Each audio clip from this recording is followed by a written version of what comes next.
I'm Pam Wintle from the Human Studies Film Archives at the Smithsonian Institution. I'm the senior film archivist and actually the founder of the HSFA, and I'd like to add a plug. I'm also a founding board member for Northeast Historic Film.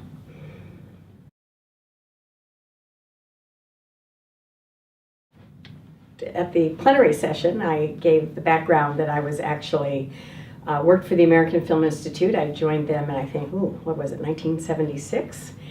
And I was a secretary, because they actually had secretaries back then. And I was a secretary first for David Shepard, who was the archivist, and then when he left, then I became Sam Kula's secretary, who, as my memory has it, organized a group of the major nitrate holding archives of the United States, and that included John Kuyper from the Library of Congress, Eileen Bowser from the Museum of Modern Art, Bill Murphy from the National Archives, and James Card for the George Eastman House, which is now called Museum. And then I believe also Bob Rosen at some point attended as from UCLA. And it was to really talking about issues of nitrate film preservation and funding. That seemed to be the overriding concern of film preservation at that point. And I mean, I'm going to add that there was no such thing as formal training to be a film archivist. There didn't exist, and so it was really apprenticeship training. So I felt extremely fortunate to work with David Shepard and felt that I basically had earned my master's in film and film preservation working with him, because it was a wonderful experience in that anything I wanted to learn or do or know, he was willing to let me experience. And also just being at AFI at that time, because it was a new organization and 16mm film prints were coming in and out, and so I found my little slice of heaven, you could say, in doing this. And so as the secretary, I took notes, not knowing where my future was going to be going. And then I left AFI and ended up in 1977 joining the Smithsonian. The Human Studies Film Archives was at that time a film center, but I was still both a film editor and became a film editor, and was also an archivist. I was moving into taking care of collections that were coming in. So slowly moving into my own sort of archival identity. And at that time, the Nitrate Holding Archives became known as the Film Archives Advisory Committee, otherwise known as FAC. And it was still being maintained under the auspices of the AFI, and was growing as the field suddenly was growing, and more archives were, moving image archives were, more programs, whether they be universities or historical societies or museums or whatever, were adding film preservation and then video preservation components to their concerns. And anyway, the film archives that I joined at the Smithsonian started participating in the FAC meetings. And as I had said, don't know how relevant it is to this discussion, but I actually left to join my husband in Brussels, where I then worked sort of under the table, so to speak, at the FIAF, the International Federation of Film Archives, secretariat in Brussels. And also, and a little bit before that, the film archives at the Smithsonian had actually been sponsored for provisional membership in FIAF. So I had attended some FIAF congresses.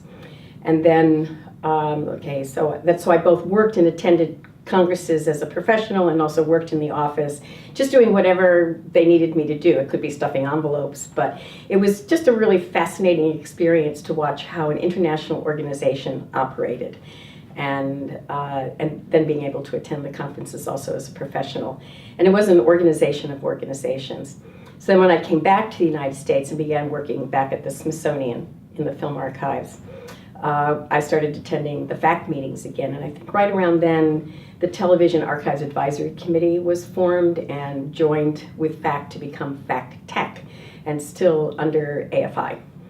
And so it really is kind of interesting how the two programs evolved. I mean, I'm talking about FIAF and AMIA, because AMIA, when they decided to try to become formalized, the main discussion, one of the main discussions was around, would it be an organization of organizations or an organization of individuals? And there was a very, very strong, as my memory has it, feeling that it should be of individuals, much like the Society of American Archivists.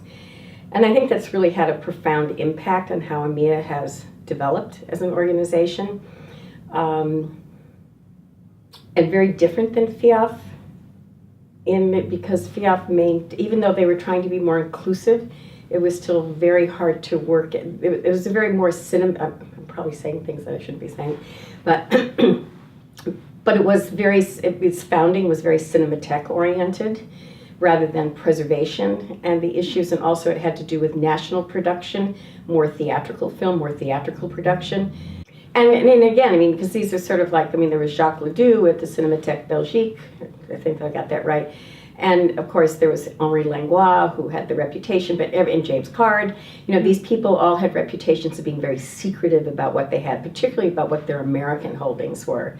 And so there was always, this was sort of like the undercurrent that, from my perspective, again, because I wasn't one of the, you know, what I finally realized too, and one of the reasons we left, is because I realized nobody wanted to borrow anything from us. So it was just like, oh, we really don't count in that way. I go, okay, you know. Yeah. So it just became less meaningful to our collection to participate. And it doesn't mean it doesn't have its own role as an international organization of organizations, and that it hasn't, you know, it was the first organization to actually book a primer about film preservation. It was Eileen Bowser, and I can't remember who the other, I think there was a co-author on that. So there's been a lot of important initiatives that they've put out, but again, it tends to have a more narrow audience than AMIA. And I think that's been a really, you know, a big difference between the two organizations. And that's another thing FIAF was trying to do, was to establish standards for loaning of prints and how prints could be treated, and maybe even figuring out that there's a cost involved. And so and again, that was a big, from what I could see, at least at that time, and probably was a continuing conversation that always went on through FIAF, but was certainly a major conversation when I was there, is about trying to set those standards for loaning and borrowing film prints. But, you know, sort of being in the secretariat, I mean, actually working there, yeah. And there was just two people, and it was very small, and it was Brigitte van der Elst, and she and Chantal Vandenberg were just incredibly generous to me. In terms of just, they would speak French to me, they would, you know, so it was just like, even though I wasn't doing any high-level important work, it was still just it was an experience that you can't really define more than you just sort of absorb it and take it in. And and there was another thing, like they were also trying to, now members of FIAF had to prove that they had a film preservation program, but there were older members who were still Cinematheque and were not preserving. These are, again, national level archives, and we're not preserving, but of course we're still in FIAF because it wasn't really talked about out loud, but I knew it, and everyone knew it, and they continued to participate because they're in a sense like grandfathered in to the situation, but it was still very Cinematheque oriented. So they were really struggling to be more inclusive of smaller archives, of regional archives, of non-national collections, of non-theatrical collections. And I mean, they were really, I think, trying to be, but they also had a membership that was very resistant to, and again, this is from my perspective of having both worked in the office and attended the congresses, and talking to people who were from smaller collections, either regional collections or very thematically based collections, as ours was a more thematically rather than regional. So I think that AMIA moving in this direction, and they found that suddenly there was a need, an international need, for people to come and participate freely within a group of people who weren't organizationally or nationally minded. And it's just very interesting for me to watch how it has taken on that international role, when it was initially just seen as really North America, Canada, and the United States. So that's been actually very exciting. I think the challenge is, how do people afford to come to the meetings? But still people are managing to do it. I'm just really, really impressed, and particularly within sort of Central and South America, that there's been participation, and I think that there's so much cross-fertilization that's happening. So why do I like AMIA? Wow, I mean, we dropped out of FIAF because FIAF, well, first of all, it was getting too expensive, and we weren't able to go to the meetings, although they had great dancing parties, as I said. They really did have good parties and tours, and they really fed you very, very well at FIAF meetings. I mean, it was pretty incredible. But that aside, really the sharing, the information about small gauge, particularly about issues of film preservation on the non-theatrical, non-nitrate level was expanding, and television wasn't a dirty word, and so it was just a much more inclusive organization. And I think the sharing of information, the listserv that started, I just think it and the vibrancy and the vitality of the organization was critical, and it has sustained it, I think. And although there have been struggles, there always are struggles in making various components happy, shall we say, just including such a diverse group of people and doing that. So yeah, it just suited our needs, and we ended up dropping out of FIAF. I miss the parties, but I just think the level of sharing and information is to everyone. You don't have to represent some major entity. I mean, there's always, everyone has agendas, but I just think it's been a wonderful experience. Formed some really critical friends. Personally speaking, critical friendships. Just the knowledge base. I mean, the information that is just that we're all struggling because we're small. There's so many small organizations that are represented in AMIA, and we're all struggling. We're majorly under-resourced. We don't have enough time. But to be able to share, to have other people you can turn to both share your woes, but also to share what you're learning, to share resources, to share whatever there is to share. It's a very generous organization. The screening evenings actually started under FacTech, and the archives bringing in, and then of course AMIA continued this screening. And I always thought that the screenings were really critical. First of all, I felt incredibly privileged to be seeing so much moving image material that the rest of the general population never gets to see. Am I really going to tell this story? I'm going to tell this story. These screenings really meant a lot to me. I never was involved in organizing them. I always tried to present something at the screening, because they really, really meant a lot to me. Because it was also a showcase, not a showcase exactly, because that's not what was happening, but it was showing new materials that were being preserved, new parts of the collection. And again, this was before video, so we're looking at film preservation. Then it gets into when video becomes more accessible and projectable in an auditorium, then people were starting to bring in, sort of video copies of new collections they've acquired, or but still there was an attempt to use film.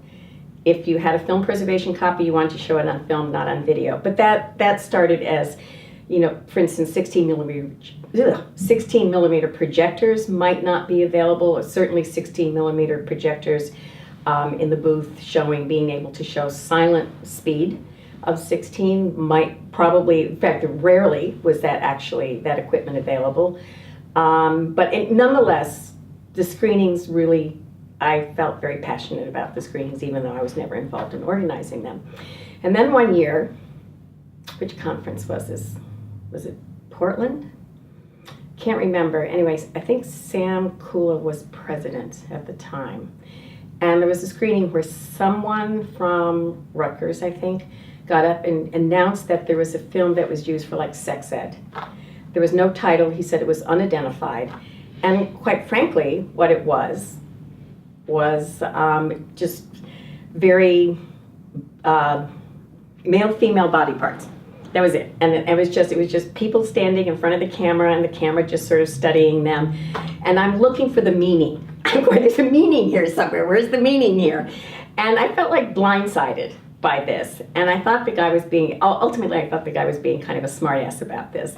Really, really upset me. Not because I'm a prude necessarily, but because I felt there was no warning. It was set up that this had some meaning to it that it didn't have. And it was, but I'm going somewhere with this story. The next film clip, next film that was shown was a black and white, I think it was 8mm, of Rudolf Nureyev when he was so young, so beautiful, so tender, so gorgeous. My heart just melted. I just wanted to cry looking at that footage. I mean, to have these two side by side at the screening was amazing.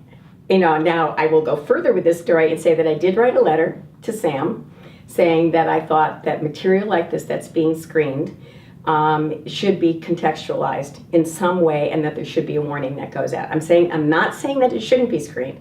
I'm just saying there's a way to frame it. I wouldn't want to put like snuff films on or certain kinds of anthropological films on without giving some kind of context or warning as to the content. It's just not, and because I was at a FIAF Congress when something similar like this happened, and John Kuiper was there with his wife, and there were people, and the same thing with the AMIAs, I'm getting really wound up here. With the AMIA screening, there were kids in the auditorium, you know, and nobody knew this was coming. So, and then John Kuiper's wife, I mean, but, this is a little funny story. Okay, we're going to go to a FIAF Congress, actually, but there was a screening. It was the FIAF Congress in Vienna. And I'm sitting next to Bob Rosen, so this has relevance, UCLA.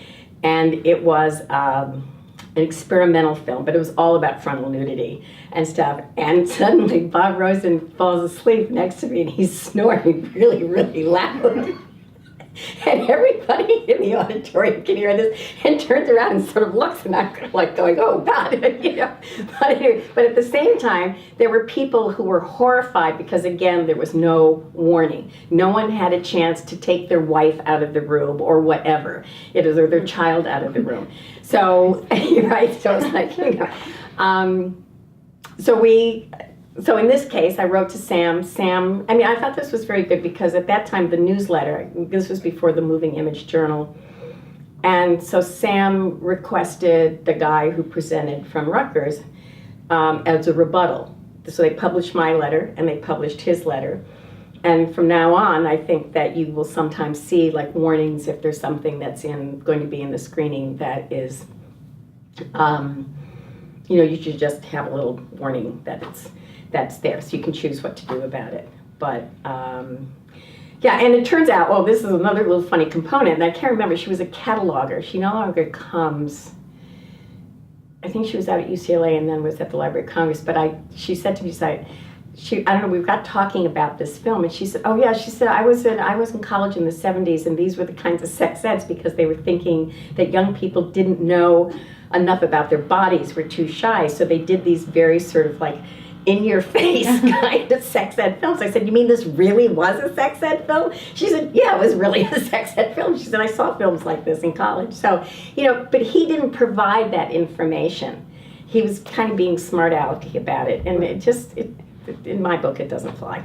That's the kind of serendipity that you could get at these screenings, and it was just, okay, so another one, the screening was when the last one, this is when Bill O'Farrell was still alive, and it was Ralph Sargent was presenting, and Bill came up with a bag of popcorn. He was at the screening and started just kind of eating and spurting this popcorn all over Ralph Sargent. It was just, I mean, Bill could just do these outrageous things and get away with it, but everybody in the audience, and Ralph was just playing the straight guy. I mean, it was just priceless. It was absolutely priceless.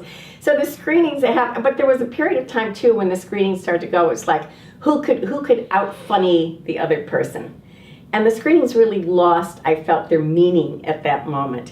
And then it became someone, I can't remember who, one of the organizers for the screenings at that point, then they started being more, they started defining what they wanted more. You know, so that it would be like, I think, new preservation works, new things that have come in. So it kind of, and I think I wrote a letter to Chris Horak. I mean, I tell you, these screenings really meant a lot to me. And I said, I think that the screenings have lost, he was president at the time. I said, I think the screenings have lost their meaning, you know, because, and sure, it's about sometimes laughing, but sometimes it's not about laughing. I mean, like last night's screenings. I mean, there was some very serious stuff that was being screened. I mean, you want to laugh and you want to see the serious stuff side by side. I mean, it's just, I mean, we are very privileged to be seeing this material. Yeah. And I think that's why everybody holds on to the screenings in such a passionate way, saying that this is, you know, this is like the culmination of AMIA, even though it's on Thursday night now. Yeah. I mean, I suppose this, I mean, you know, making me think about this, actually growing up, and I grew up in North Syracuse, outside of Syracuse, I mean, there were really no, the Hollywood movie theater was a big cement block, but, and I went to Saturday, but what I did is watched a lot of old movies on TV, and I loved those old movies, but I never really saw like a real art film until I went to Ithaca College. And they had a big TV, though they had it was a beginning radio TV program, but I was a theater major at Ithaca. And I saw my first film, and you're going to ask me the title of it, I'm not going to remember, but maybe it was called The Servant. And I went, wow, what is this? I never knew anything like this existed. And that sort of set me on this sort of interest in film. And then as a theater major, you were not supposed to participate in the radio and television department because the other majors didn't do radio and TV, or film. But I did. I got involved so I did that side of things. And I also like technology, so I kind of like flipped between the two departments. And then, you know, then fast forward to moving to Washington, D.C. and looking for a job, and you know, New York having not worked out, and this job came up at the AFI, and it was a secretarial job, and I remember walking in the front door, and there were these incredible black and white photographs from films on the wall, and I was smitten. It was just like, this is where I had to work. And I got hired, not at that time in the archives, the preservation program, but as secretary to the fundraiser, because he was from Syracuse. And he was so excited that I could be from Syracuse that he hired me. Mm-hmm. But then when he left, I was the secretary for David Shepard at that time left, and then I moved in to her position. And it was, I just was in love. I mean, actually, when David Shepard found out my favorite film was Bambi, he had to hire me. So, I mean, these small little serendipitous things that happen and you don't know. And then it was just like, and film was just, my world just exploded. And I just fell in love with everything. And how I got in the anthropological track of film, or the ethnographic filmmaking, was I saw Jean Rouche's The Lion Hunters, and I sat there just like I did with The Servant, and I said, I didn't know anything like this existed, and I was smitten. And I've just been, how can I say, so incredibly fortunate that interest then translated into, well, through David Shepard, the University Film Association in Boston had a 3-week film seminar at Hampshire College for a short period of time. Like, in fact, Barbara Humphreys, who just interviewed, she was working for them. And David got me a teaching assistantship, and that meant that I worked with John Marshall, who was one of the best ethnographic filmmakers. And as I said, John had to talk to me because I had to know what film to project, so we had to have a conversation because he was kind of shy. He wouldn't. And that just translated into their telling me, well, the Smithsonian is going to be starting an anthropological film center, and you know, and the next thing I know, I'm hired. It was a pretty amazing trajectory, and I've basically been there through all of its ups and downs, and I just can't imagine having done anything more. And look at the world that I've walked into.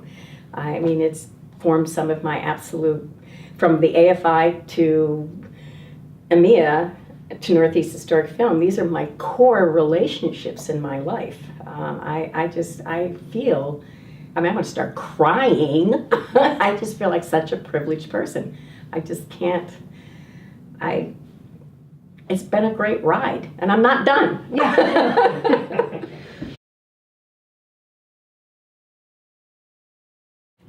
when working with David Shepard, one of the things I remember him always saying to me was, well, you know, Eileen Bowser began as a secretary, and look where she is now. I mean, she's, you know, one of the silent film experts in the world.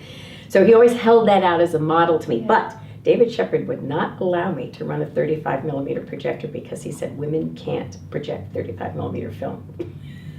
And I always remember that. He would let me do everything else, but I couldn't project 35 millimeter film. He probably would not remember that to this day and say that I was crazy, but you know, I really remember that. But that said, really, Eileen and me in my little secretarial position were the only women at that time involved in this profession.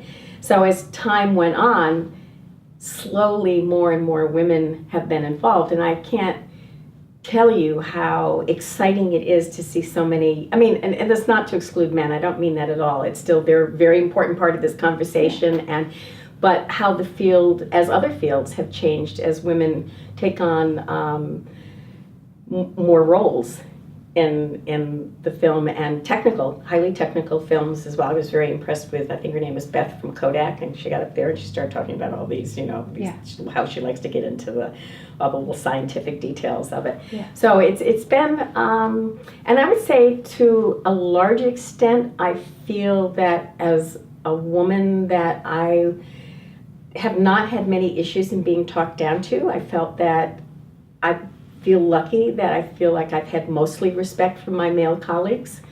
So it's been kind of interesting from that, and I've just thought about that. But it's seeing more younger people also come in who have families, because it's a real challenge to juggle all these needs, particularly when we're all working for us, again, under-resourced. You know, programs, and you're really stretched thin, and you've got a lot of competing demands. But I love mentoring young women, particularly young women in the field. Copy them onto videotape and then create thematic programs that were aired on Belgian TV, and apparently this was extremely popular. But he came over, Micheline and I managed to get him to come over a couple of times to do presentations for AMIA. So there was this, you know, I sort of, Tony Treadway had said that when we started that amateur film wasn't even on the bottom rung of the ladder, it was on the ground still. And so we sort of felt that we finally managed to get amateur film onto the bottom rung, and that felt like our success. And then Karen Sheldon in the Toronto conference managed to have Patty Zimmerman deliver the plenary address, and it was, because she had just come out with a book about amateur film, with the title of which I'm forgetting for the moment. Real Families? Real Families, right. And that was, it was dynamic as Patty can be. She just is, but also she showed the end of a film called Obsessive Becoming, which was done by a student of hers, but incorporated amateur film, and was such a powerful film. I mean, literally, I was weeping at the end of this film. But it was just so, again, and then they did a small gauge in Portland, and that was also, a lot of that was based on amateur films. So we finally got it to a point of being seriously recognized. And even Sam Cool and I did a session on appraisal of amateur films. He was really not for amateur films, and he just came out with a book on appraisal. But it was a very interesting session, and there suddenly, I once was his secretary, and now I'm his equal. You know, we're having this kind of dynamic going on. But I think, and then INAD folded, and then out of that grew eventually the small gauge, I don't know what it's called now. Working group. It's not a working group, committee, not a committee. I forget the title. Yeah. But that kind of grew out of that early small group of us. And it was very interesting. How we ended was actually, sadly, Micheline became quite sick. And I didn't know quite where to go at this point. And Sam said, well, sometimes things just come to an end. And he said, because you've accomplished your goals. And I started really thinking about that. And I go, yeah, you know, that's true. And so it really needed, this younger generation full of energy came in and sort of took this and has taken it and just exploded it and brought it to new levels. And of course, it's very exciting because now it is taken seriously. But that term unpublished just really, I thought, really captured better than amateur and even home movies, quite frankly, but it's not as sexy a title, or it's not as, it's not clear when you say unpublished what it means. But I still think it's a really good term, whether it's said in French, inédit, or in English, unpublished.